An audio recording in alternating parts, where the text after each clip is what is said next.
Good morning, everyone. Welcome back to BODS. I invite you to take a deep breath, a deep, orderly breath. And just hold it for a second. And then when you're ready, let it out.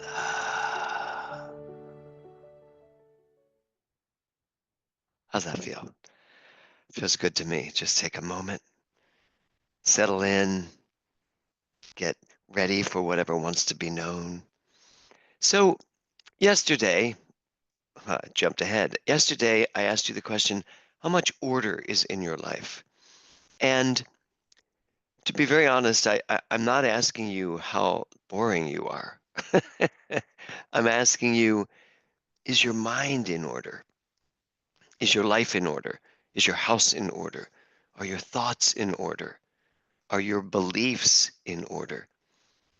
How much order do you maintain throughout a day? And you can be spontaneous and crazy and fun and still have an ordered mind and still remember who you are and still stay concretized in your principles and your beliefs. Okay? And then yesterday I asked you to take a look at your triggers. What triggers you? I found some yesterday, some really amazing triggers that I had to really address and say, you know what, that still sends me on a journey that I don't want to go on. And that's the thing I want you to look at with triggers, like food triggers. You know how you say, "Oh, I'll just have one piece of chocolate," and that trigger, if it's a chocolate, um, takes you to the next one and the next one and the next one. And we're going to talk cut down the road about sugar, but that's kind of what sugar does. Sugar is a trigger.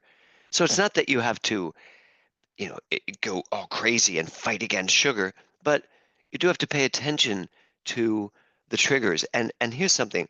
There are times when I can eat a piece of chocolate, a nice salted caramel chocolate. Notice how much I love those. And eat one, and I'm fine, and I walk away, and I'm good with that. But if I'm eating one because of a trigger, so the chocolate becomes a trigger, but it's always something behind whatever it is that you do that is the real trigger. But if I'm in a mood, then I might let that chocolate trigger me because I'm already triggered. Get it? So I hope you're paying attention to those triggers.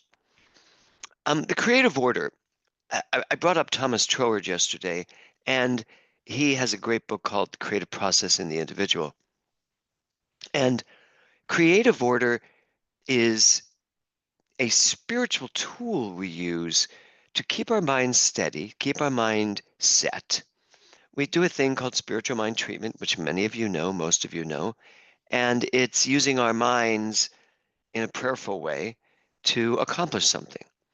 And there is an order to it. And the first step of this whole thing, the whole idea of treatment, is to recognize what we have here, what life is, recognize this quantum field of pure creative energy that is always active, always moving, always expanding.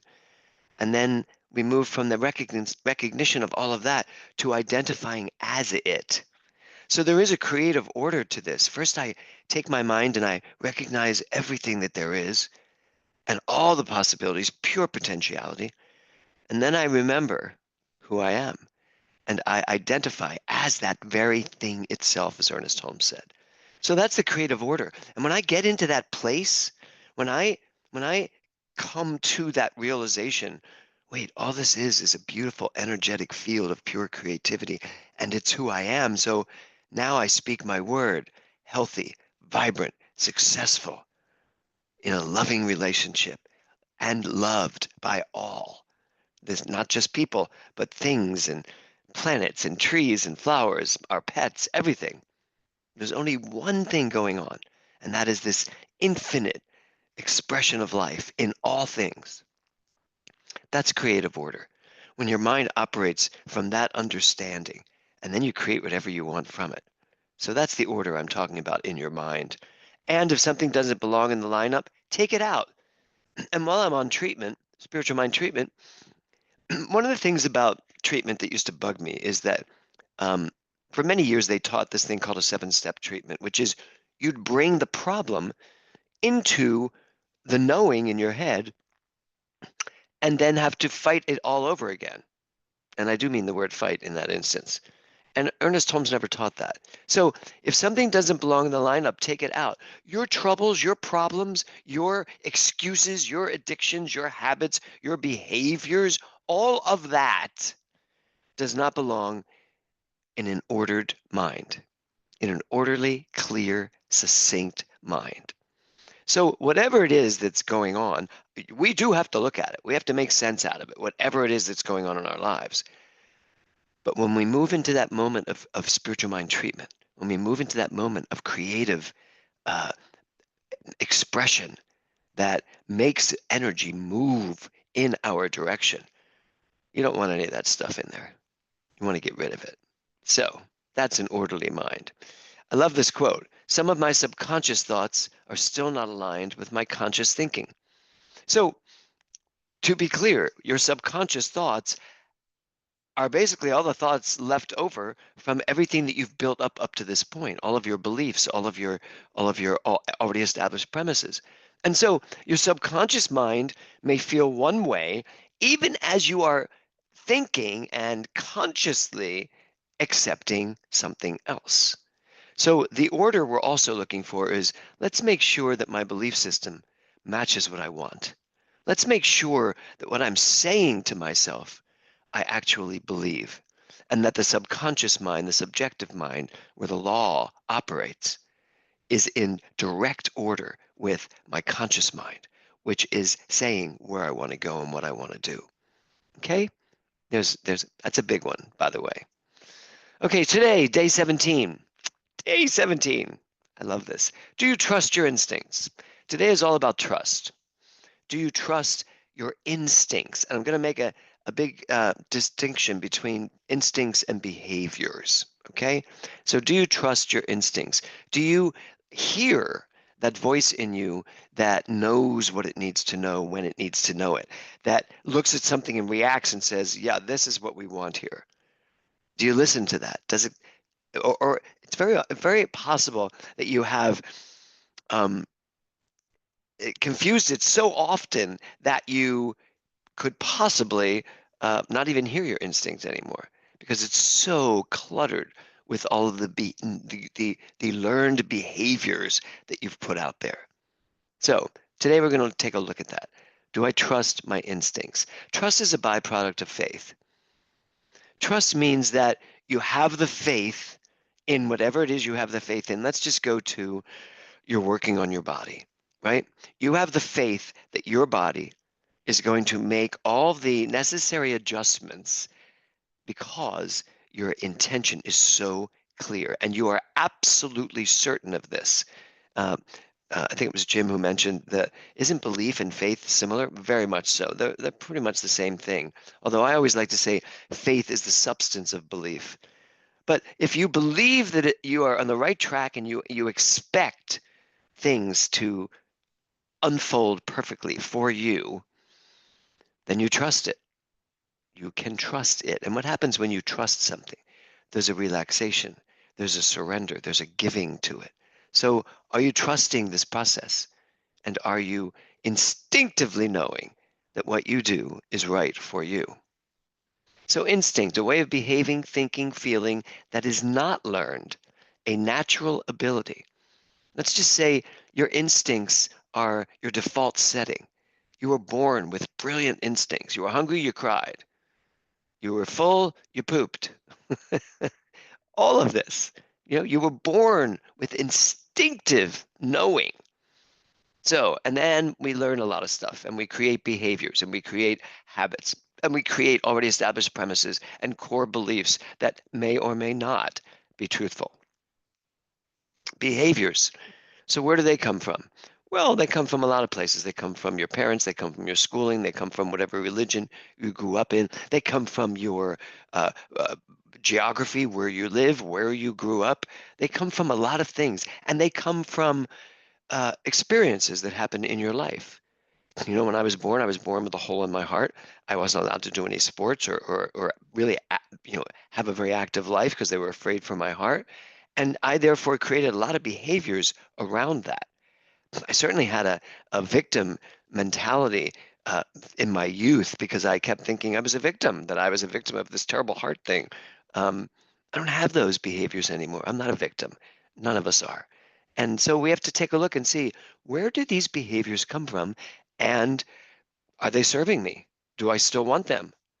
I believe that we instinctively know what foods feed our body the best. Don't we? You do. You know what foods feed your body the best. You've been around long enough to know what foods work inside your body. You also know what foods feed your triggers. You know what foods feed your addictions and your habits and your behaviors, right? The question is, can you use your orderly mind to handle that and to stay on top of that? Can you trust your instincts even when something else is screaming in your ear? Here's the thing, our bodies know. Our bodies know what we need. Our bodies know what is best for us. I was at the gym the other day and I was doing this exercise and something in my right shoulder, I was like, that doesn't feel good. And I thought there was a part of me that was like, just keep barreling through. And I was like, no, my body is telling me what it needs to know. And so I moved to a different exercise for the same body part that did not use that muscle in the right side of my shoulder. I'm doing that because it still has a little bit of a click in it. So I'm not going to do shoulders today. So our bodies know, but our bodies can know from here to the cows come home. But if you don't listen to your body, then it's not really going to help you much. If you don't really pay attention to the instinctive things that you know about you, and you have to have faith that you have those instincts and that you do know, right? So I want to talk about letting go of excess weight of living life. And now I'm not just talking about your bodily weight. I'm talking about letting go of the things that are excessive in your life, letting go of people that no longer work in your life, letting go of the mental clutter that shows up out of nowhere in your life. Let go of the worldly clutter. There's a lot going on in the world today, and you could get totally caught up and involved in all of that, which you really can't do a lot about right now. Um, get rid of it. You don't need it, right? And then all of that is a metaphor for getting rid of your physical weight. If you hang a lot of stuff around your neck, it doesn't matter how thin you get, you're still going to have all that stuff. And that's a mind that is cluttered, that is still weighing you down. So this today is about instinctively knowing what is finally ready to be let go of. So that's another part of our day today. So today, really pay attention to your behavior. Figure out, why do you behave the way you do, and see what you want to change. Because that's the thing. You can change it. Okay? So pay attention to your instincts, pull them out, find out what they're telling you, listen to your body, and then um, look at your behaviors and back them up. Go, I behave that way because boom, boom, boom. We really do know. And then see what you want to change, what you want to encourage, because you also have some great behaviors, don't forget. And you also have some great experiences, right? And what you want to dismantle, what you want to let go of, okay? Trust your instincts. You're going to know what to throw away. You're going to know what behaviors to be done with. And you're going to know what to encourage in your life. That's the way it works. Today, find out what behaviors work and what ones don't, and see where you're treating your body well and where you are not. Because there may be places in your life where you're not doing yourself a great deal of service, where you're making choices and thinking you have to keep plowing through, like I thought with my shoulder, but I didn't, and I feel much better because of that. So let's go back to our authentic instincts. Let's go back to, I love this picture of this girl out in the woods, just like, so healthy, right? Let's go back to our authentic instincts. Take some time and listen for the pure nature that's inside of you, because it's right there. Trust me. So you ready? Your directives today. Find out what behaviors work and what don't. Distinguish between instinctive and behavioral, meaning pay attention to what's really coming through you and what's coming through you because same old is going to come through you, right? And then trust your instincts and let go of the excess weight, wherever that is, in all of those places that I mentioned before. And then blog about it. Tell me what you're letting go of. Tell me what you're realizing and what you're really ready to finally let go of. All right, everybody, take a deep breath and let's know our way out of this.